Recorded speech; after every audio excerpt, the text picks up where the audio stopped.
Okay, welcome to Slab Cup Making. I'm going to show you two styles of cups today. So when you're working at home, we're calling this kitchen table ceramics for all you guys who are stuck at home right now. And we're going to show you two fun cups that you could make.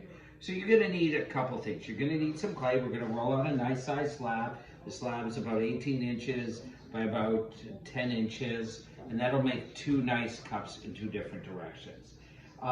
You could either make your own slip at home, and slip is if you take dry clay, add a little water to it. Some people just at home use water. I like to use just a regular distilled vinegar that you probably have in your cabinet, your cupboard. That seems to work really well.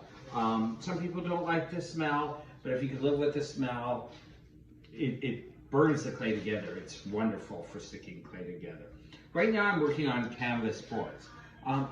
Great way, if you have some wood boards at home that aren't too big, throw a pillowcase over it. It's great. That way you're not destroying your parents' kitchen table. You can see I've been working on the table as well.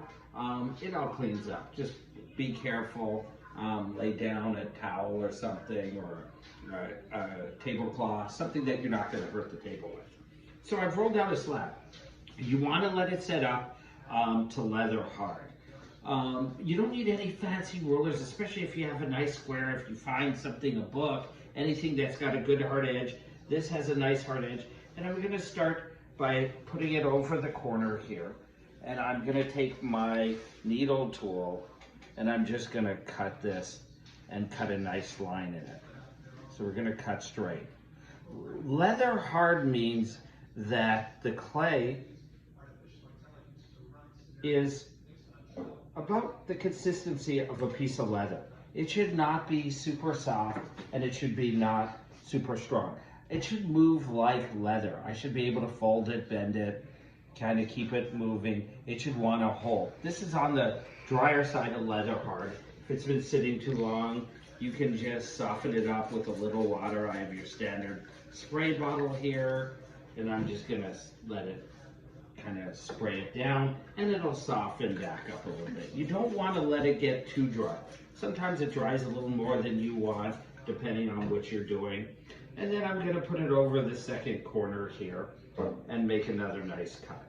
So we want at least, we're going to start with 3 nice cuts. And you want to moisten the clay and put it back in your bag after you're done so you can use the clay again. Like I said, you could use a ruler, you could use anything to get this nice, beautiful, straight cut.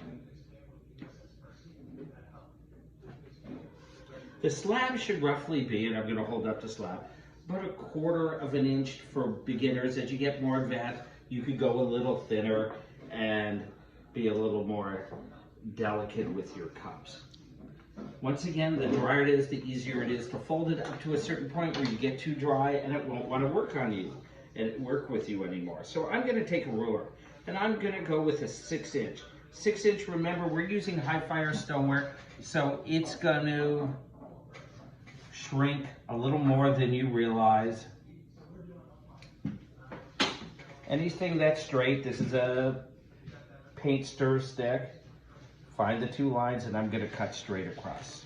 Get a beautiful cut. There we go. Look at that.